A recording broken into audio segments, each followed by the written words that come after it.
Welcome to Mindflow Radio. Mindflow Radio. We're your hosts, Jai Lynn and Lamont McPheron. We are all in this Together.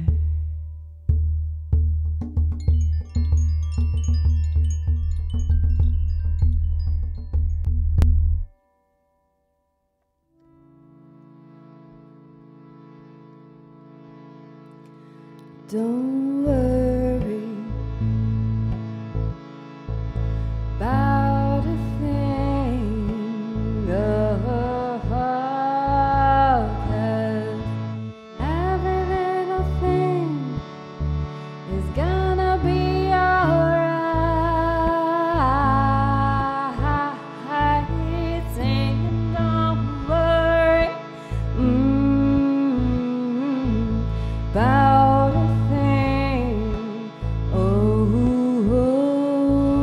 cause every little thing is gonna be alright. Woke up this morning, smiled at the rising sun. 3 little birdies sat by my doorstep,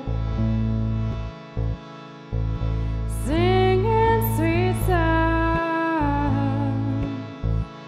of a melody pure and true. Yeah, this is my message to you. Singing, don't worry about a thing, cause every little thing is gonna be alright. Singing, don't worry about a thing, cause every little thing is gonna be alright. Woke up this morning, smiled at the rising sun. 3 little birdies sat by my doorstep, singing sweet songs of a melody pure and true. Yeah,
Thank you, Bob Marley. I appreciate the inspiration you have brought me over the years. Thank you for raising my kids with your beautiful music. Many, many blessings. Thank you, Lotus Head, for that song. And thank you, Bob Marley. Indeed. Yeah, Bob Marley Indeed. was such an inspiration to me. Yeah. Mindflow Radio. Here we are. Yeah. Here we are. The eternal present. The eternal present. I love that image. Uh-huh. It's kind of mind-bending in a way. Mind-expanding, I would say. Yeah. We're always here now. It's all we have Here now. in reality. I mean, reality lies in the moment, you know. Healing lies in the moment. Healing is in the moment. Healing is the moment. If we can capture it. Or the moment empowers healing. Yeah. I would say. That's more correct. I don't know. Yeah. But you know, I mean, having a vision for the future is also important. I would say, you know. Hope. Well, that's kind of Our vision gives hope, right? It gives us purpose. Yeah. You know, and it gives us a kind of compass to guide our behaviors and thoughts. And I was thinking about the vision for the future, and I think there's 3 separate levels to the vision of the future. There's the vision of like the world humanity, you know. There's the vision of your own personal experience, your own life. And the 3rd level is the vision of your mind, where you want your mind to be, or where you envision your mind to be someday. That's interesting. Yeah. What went through my mind is the fine line between the world community and the one world order. Well, I mean, let's talk about the world community. I mean, my vision for the world community, I mean, I can only speak from my own vision, right? Yeah. But I have a vision of like people like respecting each other, getting along with each other, having compassion for each other. I have a vision of plastic being made out of hemp. I have a vision of electricity being made out of solar. With really good wind. batteries. Well, yeah. I have a vision of improved batteries, you know, and a vision of everybody on this earth being able to eat organic food, have clean water and clean air. And I essentially have a vision of a more peaceful existence. You know, and I don't know, one world order, whatever. It's like, so we're one humanity. Right. You know, let's just work with that.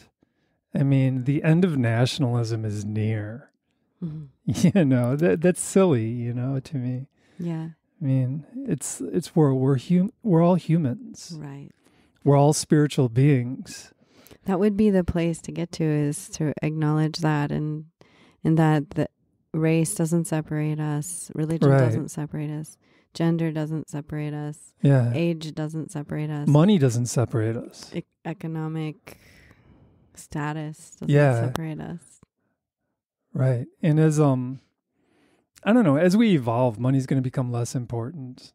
200 years from now, there will probably won't even be such a thing as money. You know, we just have to deal with the transition, the beginning of the transition out, you know, maybe through bartering and just, I don't know. Yeah. And cryptocurrency is going to help with that, I'm sure. Desire of moving forward and trusting that we're not going to move backwards, because, you know, when you think of bartering, you think of the beginning of money, or I do. I think of the beginning of money and how topsy-turvy it was, and how do you weigh this and against this, and how is this valued, and, you know, it's really interesting to try to figure out how that would pan out, because, you know, in this world now, one person can be making $75 an hour and the other person could be making $17 an hour or less.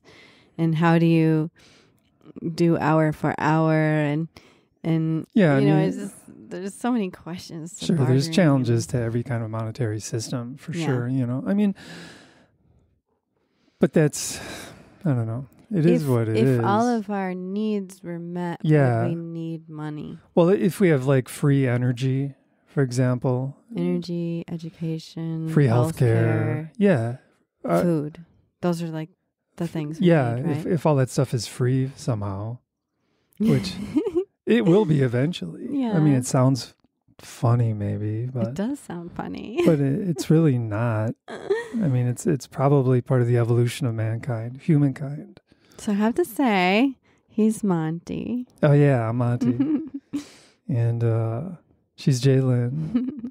And Jai Lynn is a yoga therapist and a mindfulness instructor and a member of Lotus band. And Monty's a psychotherapist, a mindfulness focused mind healer. And a Tai Chi advocate. Yeah. I always say, you know. It's so important, these things. I've been doing a lot of studying on trauma healing and really appreciating the people who are on the forefront of research and all that good stuff. And I can't name names and stuff because I'm not that good at naming names, but I can say that what I have found is that it is so important to bring the cognitive mind, the thinking mind, online at the same time as the body in a non-judgmental aware state, which is the mindfulness. So Tai Chi, yoga, Qigong, Aikido, any of the inner martial arts and yoga and most meditations are tools for us to bring the body and the mind together. Well, essentially, they're moving mindfulness practices. Yeah. Not just soft martial arts either.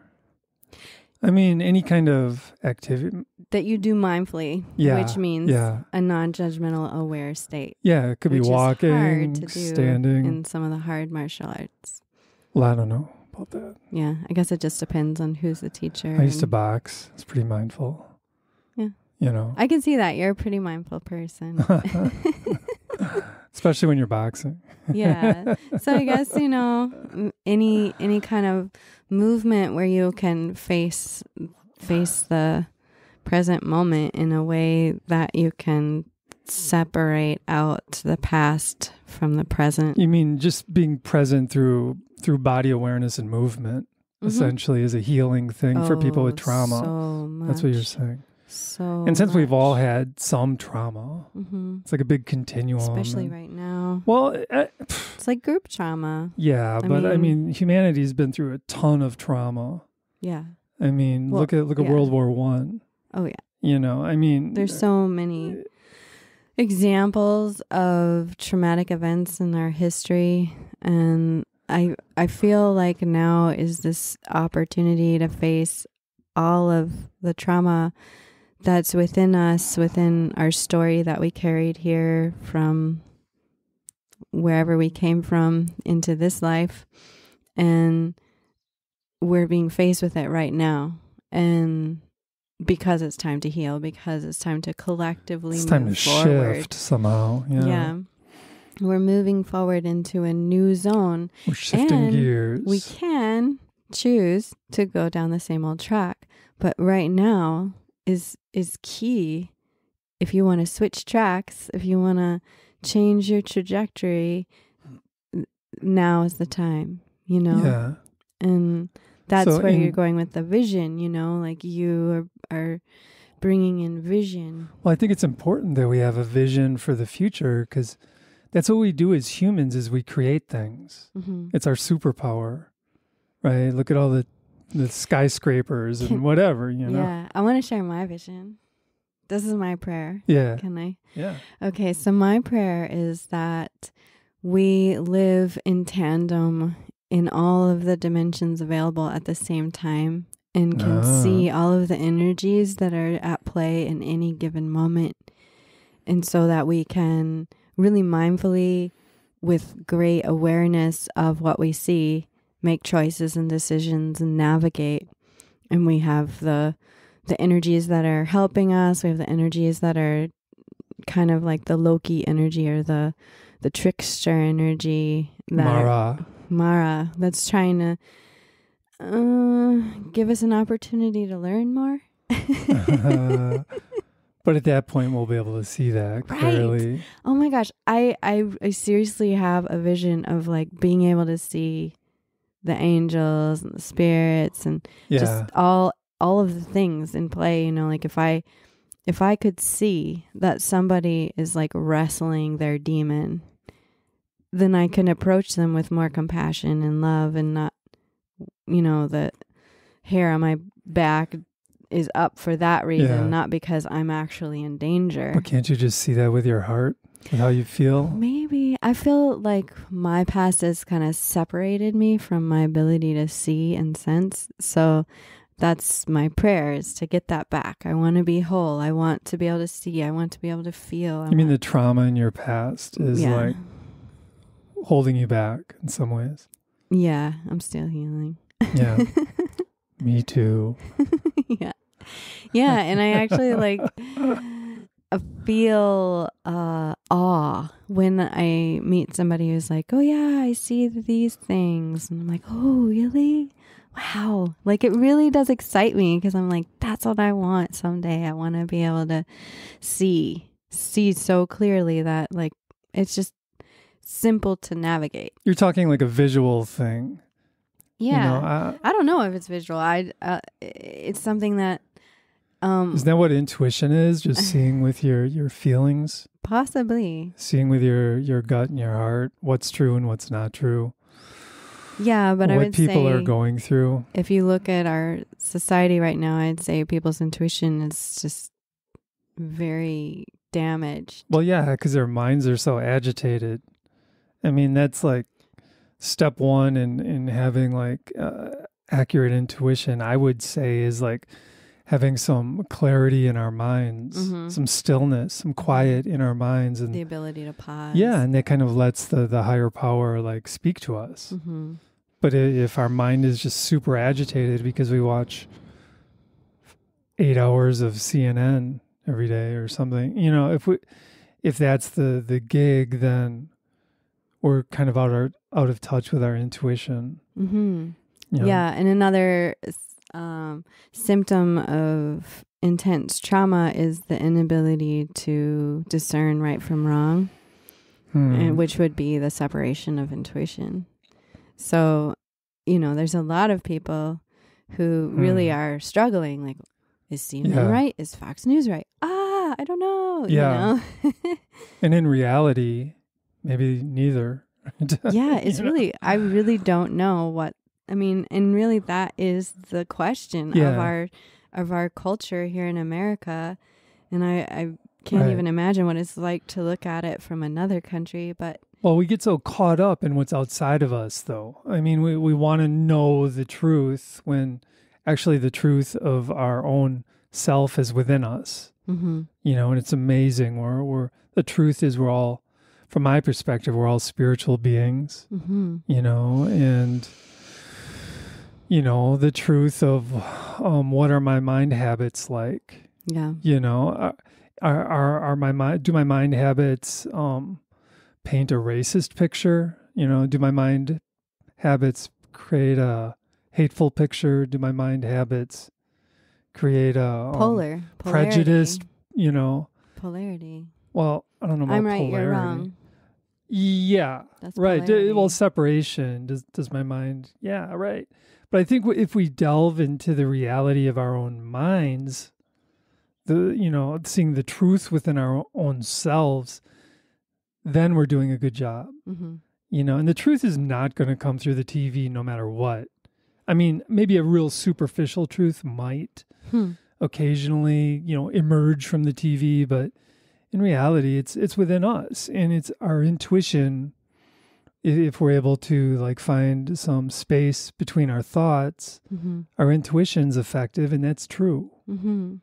You know, and maybe we're searching in the wrong place for truth. in general, you know. Yeah. It's not Truth going to is be on inside. Facebook. Yeah. Mm-hmm. I mean, and all words can do is point to the direction anyway. Right. Words can't actually. No, words are not the truth. They can Summarize. a word can point to the moon, but you need to Yeah. I mean, it's just, I don't know. We're confused Yeah. in general. Yeah. There's so much information and misinformation that Oh my God. Ooh, it's a roller coaster. I think the best way to begin is to turn it all off and to really sit with ourselves. You know, I've been doing a lot of meditation.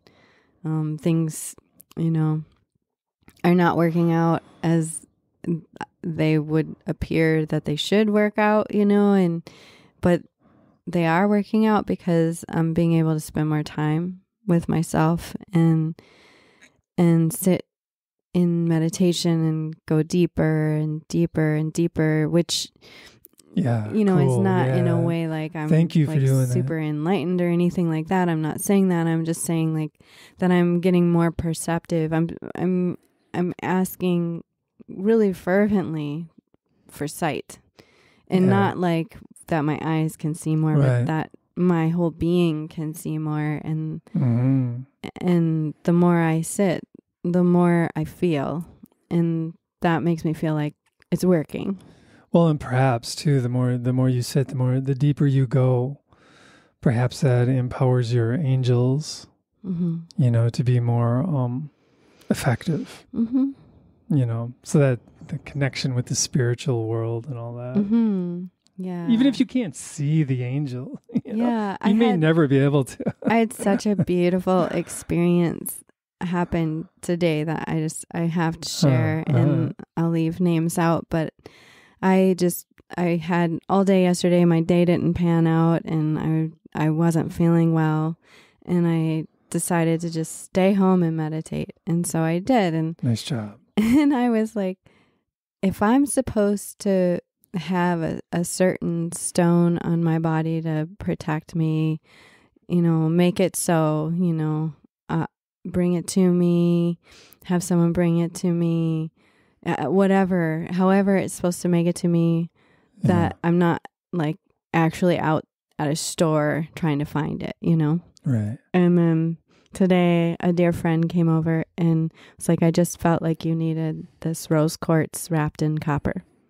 And I was like, oh my God, you actually don't realize how important this is to me. That's cool. And it was like, okay, yesterday was purposeful.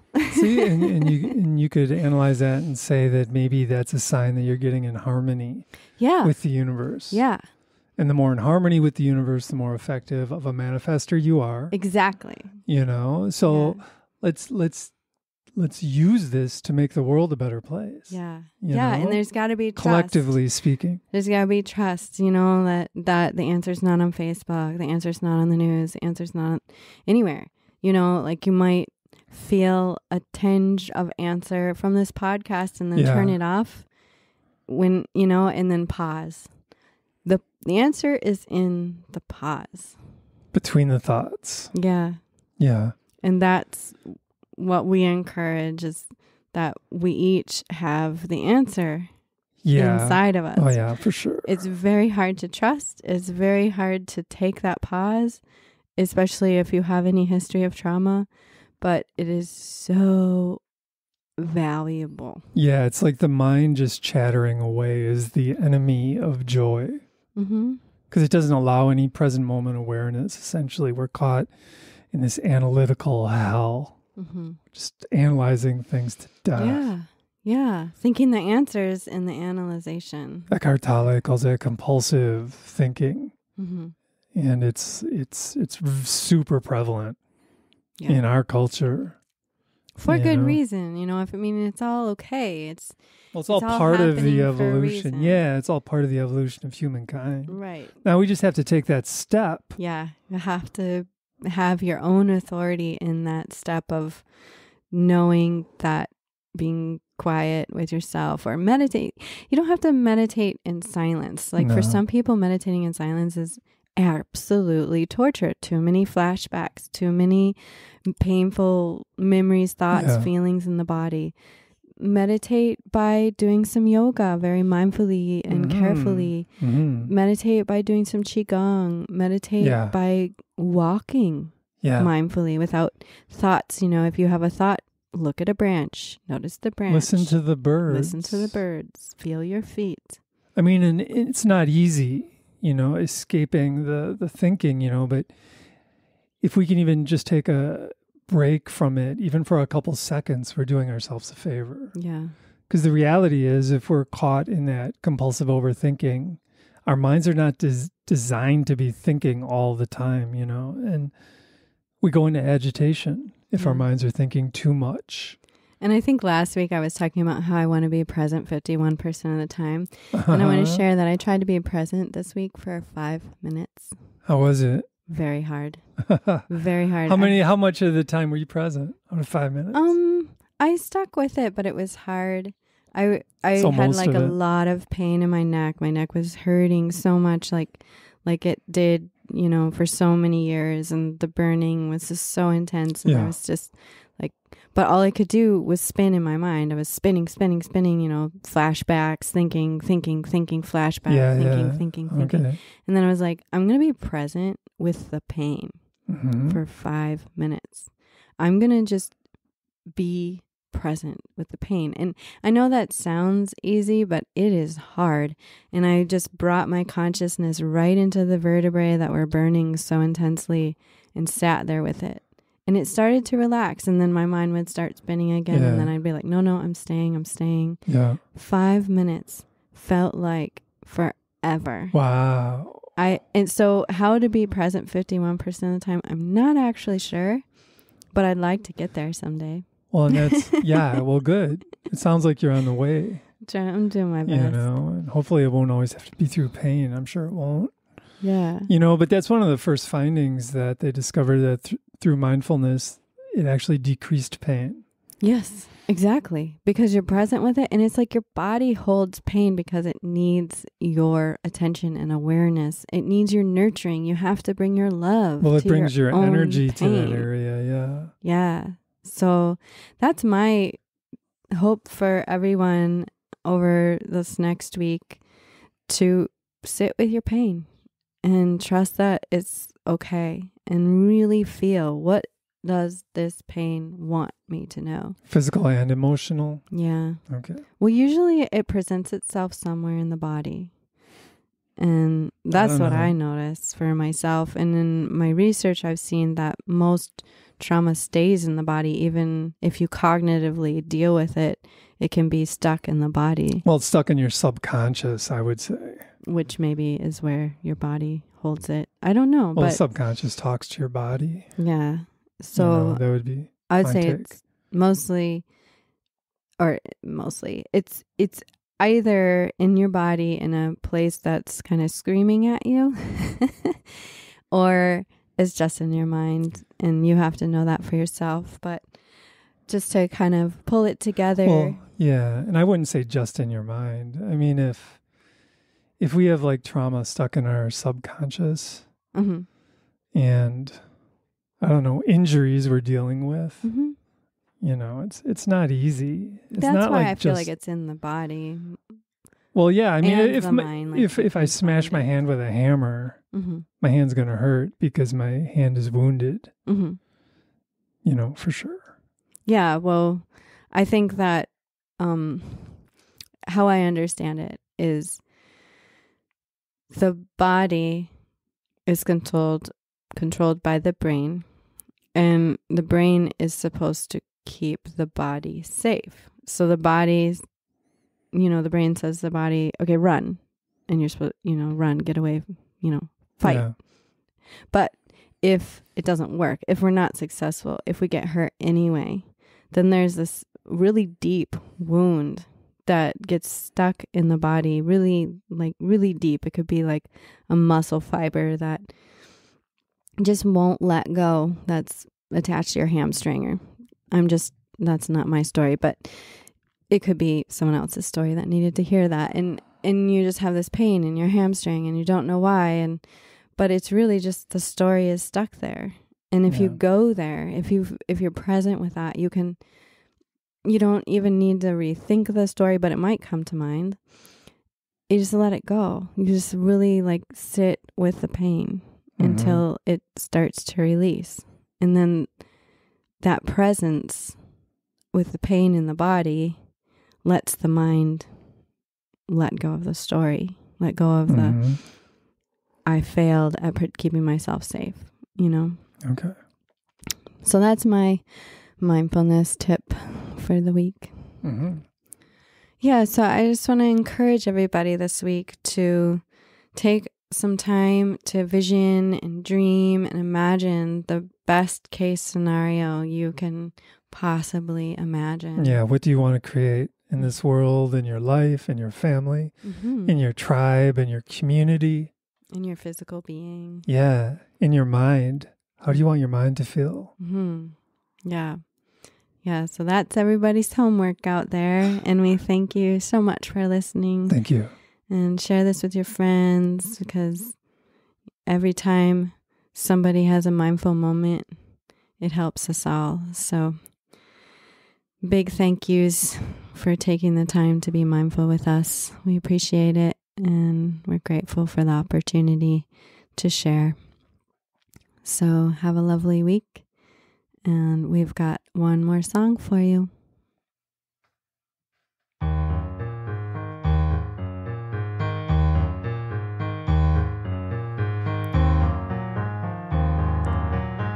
Oh, my busy, busy mind, how you do spin in so many directions, holding your many plates, thinking, thinking, thinking. Oh, my busy, busy mind, how do we let go of the past patterns and pave our way into the new world? Free, free, free. It's a love rebellion, it's a love rebellion, it's a love rebellion, it's a love rebellion. Freedom from the fear, freedom from the hate, freedom from the spinning mind, freedom to be free, freedom to be clear, freedom to be love, freedom. It's a love rebellion, it's a love rebellion, it's a love rebellion, it's a love rebellion.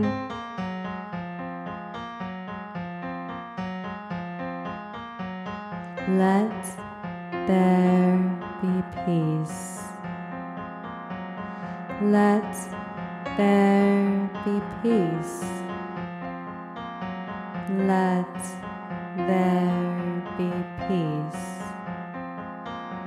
Let there be peace.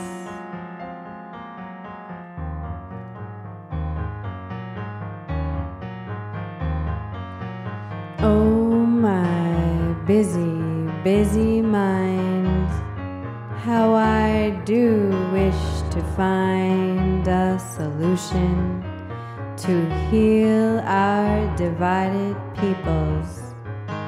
Oh, my busy, busy mind, it is time to be at peace and take a breath. Be centered and rooted in this moment, in this moment, in this moment. It's a love rebellion, it's a love rebellion, it's a love rebellion, it's a love rebellion, it's a love rebellion, it's a love rebellion, it's a love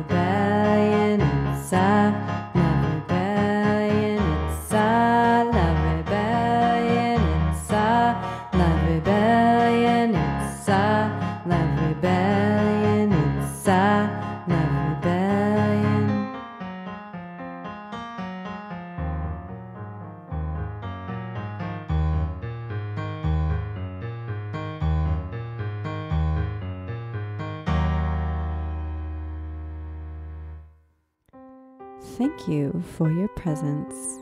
You've been listening to Mindflow Radio.